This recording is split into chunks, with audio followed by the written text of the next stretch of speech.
Então, nesse momento, eu quero convidar alguém que foi muito especial e significativo durante essa minha caminhada.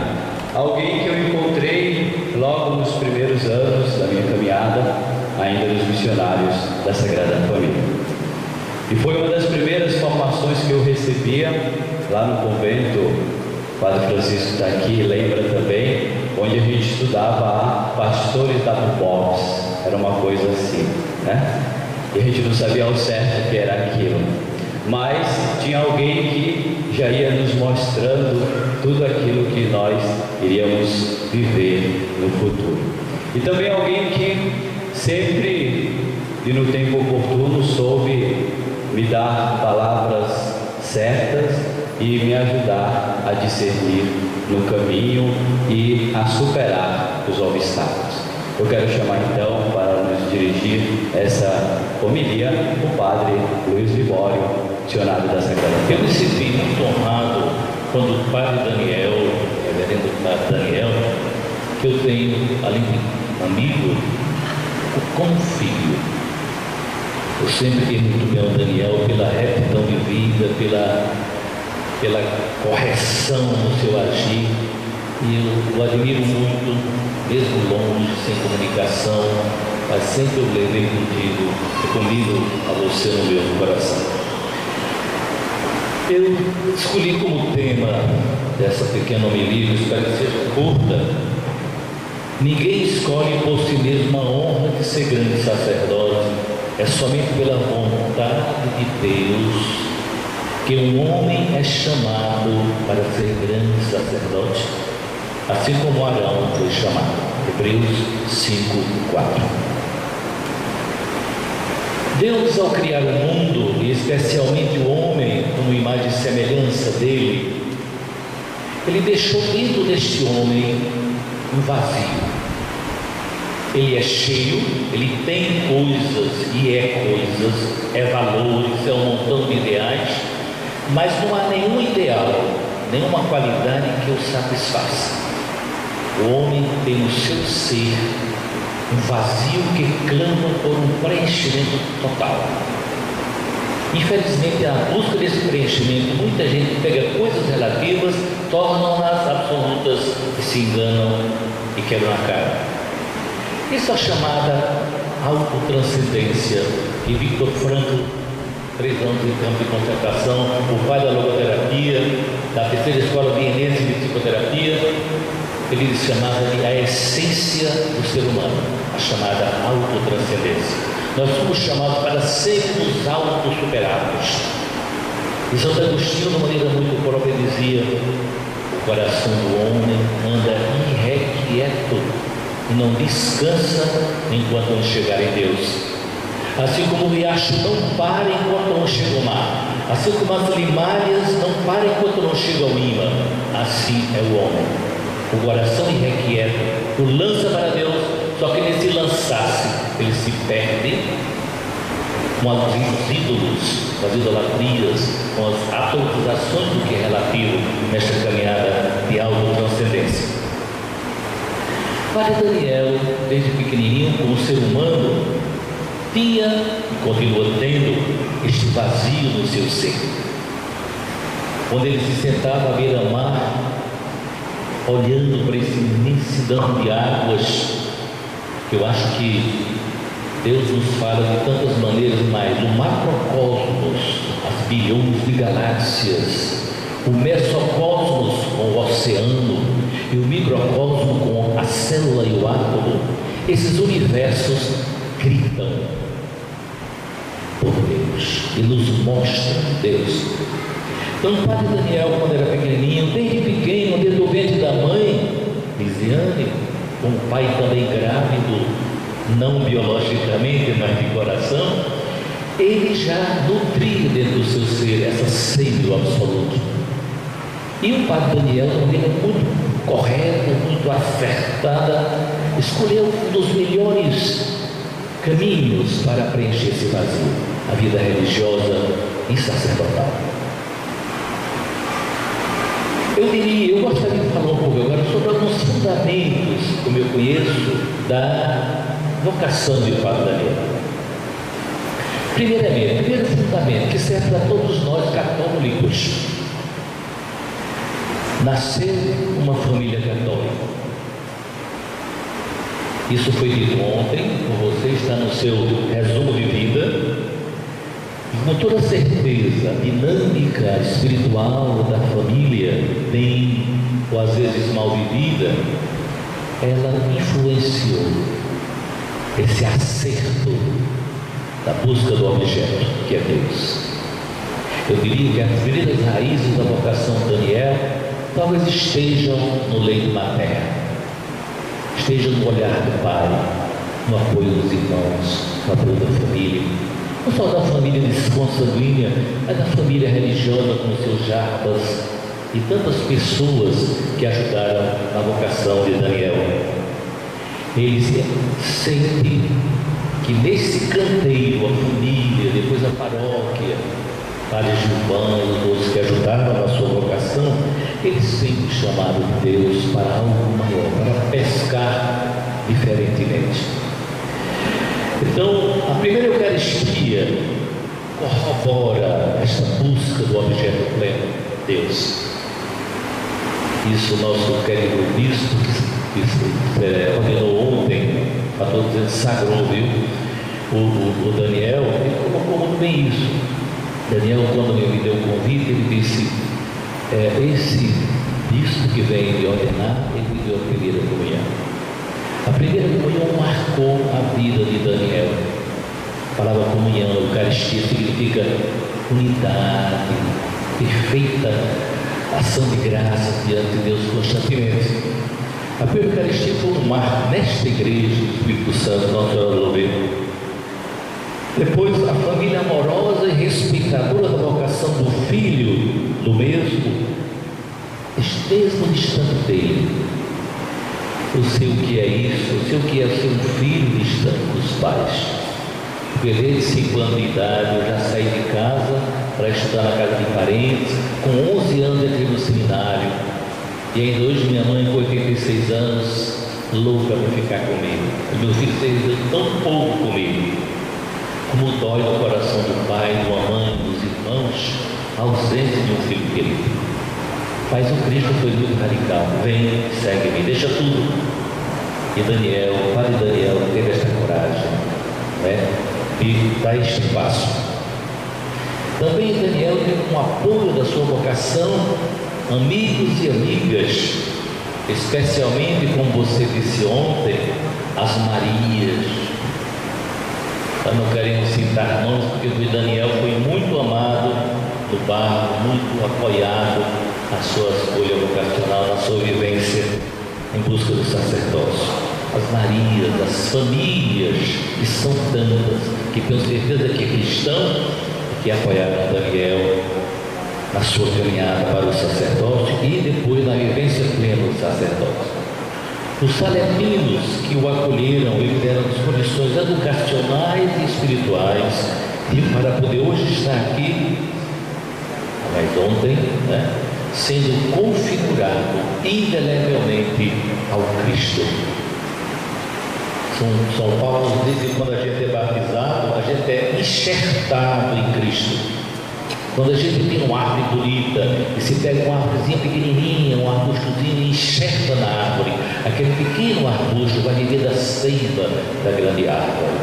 E depois que a grande árvore aceitou aquele arbusto, esta pequena árvore não é mais ela mesma, ela é a grande árvore, uma extensão.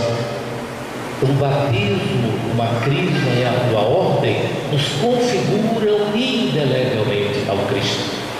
Porque o Cristo disse: aquele que vem a mim, jamais o rejeitarei. O sacerdote é uma pessoa configurada, passa a fazer parte da figura do Cristo indelevelmente. E a gente estudando o sacramento da ordem, quantas vezes na história da igreja houve uma alternância da ordem vista, ora como poder, quantos pastores que as suas falhas humanas dominaram, pisaram seus fiéis. E às vezes também ali do poder do serviço. Eu acho que, e convido o Padre Daniel a enveredar para o segundo caminho.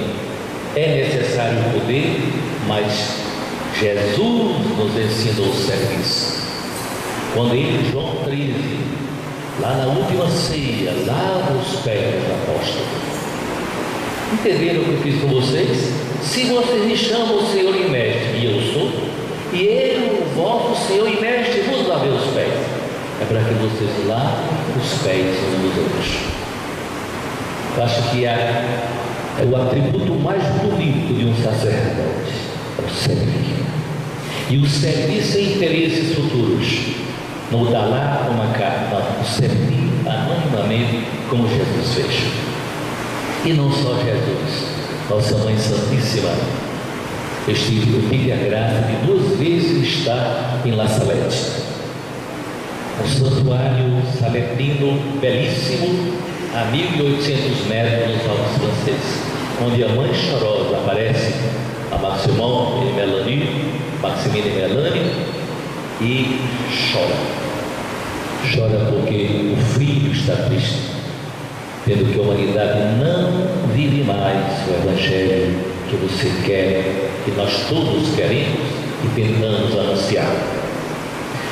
Então, procure, meu querido irmão no sacerdócio agora, e eu diria, filho, ser um sacerdote serviço, não poder. É necessário o poder. E Jesus o exerceu, mas essencialmente serviço. Também pediria a você que imitasse o Cristo. Claro, Ele é Deus e homem, nós somos só homens. Mas o Cristo, sumo e eterno sacerdote, servidor e salvador do povo de Deus, ontem, hoje e sempre. Maria não pode ficar de lado. Se Jesus foi um grande homem, mesmo revestido da divindade, ou tendo como natureza segunda divindade, Jesus, aliás, primeira, Jesus foi um grande homem, porque teve uma grande mãe e um grande pai adotivo, São José. A família é muito importante. É muito difícil hoje surgir vocação sacerdotal numa família ateia, numa família materialista, numa família consumista, numa família sem valores que Max Scheler chamaria de superiores, positivos. Então, ela é a mãe de Jesus, é a mãe da igreja. Os seus ouvidos, Padre Daniel, e o seu coração estejam sempre atentos ao grito doloroso e terno da Mãe da Salete, a Mãe Chorosa dos Alpes franceses. Vá, meu filho Daniel, e diga isso. Esta é a mensagem do Evangelho, a conversão a todo do meu povo, anunciando o Evangelho de meu filho. E para terminar, eu gostaria de talvez sugerir ao menos algo muito importante para mim, meus 38 anos de sacerdócio. Primeiramente, você veja, se nós estudamos a psicologia de Jesus, mesmo no mundo farisaico em que ele vivia, onde a lei era mais importante do que a pessoa, Jesus se insere neste mundo, se encarna pela força do Espírito Santo no seio da Virgem Maria. Jesus poderia ser uma pessoa das alturas, dos altos meios sociais, mas Jesus, ele preferiu inserir-se. Se nós tomarmos os textos do Santo Evangelho, em que Jesus é inserção independente do que pensam os outros, basta tomar Mateus 9, 9, 18. Jesus, no jantar na casa de Levi, foi São Mateus, comendo com os pecadores, com as pessoas de má fama. E toda a vida de Jesus é de inserção, é de quebrar paradigmas, derrubar barreiras que, em vez de salvarem o homem, o perdiam. Veja o caso da samaritana, Veja o caso do jantar na casa do fariseu Simão, onde Jesus, sem mínimo afetivo, se deixa beijar, se deixa tocar por uma mulher. O Jesus Cristo, eu não conheço, eu ensino as grandes religiões na universidade há 37 anos, eu não conheço um líder religioso do porte de Jesus Cristo. Por isso, nós somos apaixonados por Ele, por sua igreja, por todas as suas rugas típicas do ser humano. Eu pediria a você, meu querido irmão do sacerdócio, agora, que você fosse atento a 3 realidades. Primeiro, a sensibilidade. Nós estamos num mundo onde o nosso coração está ficando embotado. Você sabe o que é embotar? Uma faca se coloca na bananeira, ela fica embotada, não corta mais.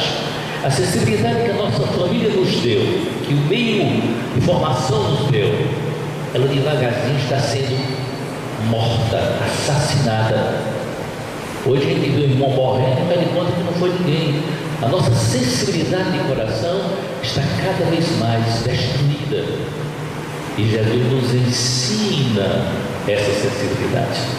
Maria, Nossa Senhora de La Salette, ensina a todos nós essa sensibilidade. Jesus disse: eu tenho pena deste povo, como ovelhas sem pastor, multiplica pães, peixe, etc. Toda a vida de Jesus, se você ler e meditar os evangelhos, é de inserção sensível. Não precisa cair no sentimentalismo, mas uma sensibilidade diante do ser humano, o Filho de Deus, meu irmão, Deus espelho, como dizia o grande hermeneuta alemão, Gadamer. Então veja, meu irmão no sacerdócio, procure nunca deixar morrer em você a sensibilidade humana, revestida do divino, como Jesus Cristo, como Nossa Senhora de La Salette, também de Lourdes e tantas vezes. Nossa Senhora é tão fantástica, como mãe e como mulher. Ela mostra uma das características que é essencial da mãe, segundo o antropomorfismo religioso, que é a proteção e a sensibilidade. Toda mãe, em pesquisas que a gente faz na universidade, os alunos sempre dizem: a característica da minha mãe, ela protege. Qual é a mãe que não fica preocupada com o filho que dá 2 da madrugada e não chegou? A sensibilidade e a proteção. E Nossa Senhora faz tudo isso lá na montanha de La Salette, em outras aparições. A segunda coisa que eu pediria ao meu irmão no sacerdócio é a compreensão do ser humano. Para isso você estudou tanto filosofia, teologia. O sacerdote católico, no mínimo, tem de 6 a 8 anos superiores. É mais do que o médico. Não sei se fizeram bem feito esses cursos, mas que tem isso. E para que esse estudo todo? Para você chegar ao mistério que o homem é. Mistério em filosofia significa tudo aquilo que é, mas a gente não sabe direito como é que é. Só Deus. Por que Jesus disse: não julgueis para que não seja julgado? Na medida que ele vive, sereis medidos, tira atrás do teu olho e você quer ver o cisco do seu irmão. Nós não podemos julgar ninguém. Nós não podemos deixar que um canônico, que tem suas vantagens na igreja, supere o evangélico. O direito canônico está para ajudar a vivermos certa estrutura eclesial, o santo evangelho. Então, a compreensão do ser humano. Nós somos mistério. Isto é, 2/3, diz a psicanálise, de nós são inconscientes, a gente não se conhece, mas é uma bomba que está para explodir qualquer um. Nós não conhecemos o ser humano. E Jesus também, que conhecia, o que é que ele fazia? Ele respeitava e ajudava essa pessoa a sair. Veja o caso da mulher adúltera. Todos os fariseus, cumprindo a lei, queriam matá-la, jogar pedras sobre elas. A gente fica um pouco estonteado quando vê no mundo árabe uma mulher sendo apedrejada. Ainda hoje, e no tempo de Jesus era assim. E quando os fariseus, maquiavelicamente, querendo com a paulada matar 2 cobras, ele diz: olha, mestre, Moisés disse que ao pegar uma mulher adultéria, ele tem que jogar pedra nela até morrer. O que é que tu dizes? Olha, se Jesus dissesse, mata, ele não estava indo contra a sua pregação de amor. Se dissesse, não mata, podia ser condenado. Jesus sabe a mim que diz, quem de vocês não tiver pecado, que atire a primeira pedra. Foi maiêutico, foi socrático. E o Evangelho diz que começar pelos mais velhos, que tem mais sabedoria, mais experiência de vida. Cada um começou a jogar sua pedra no chão.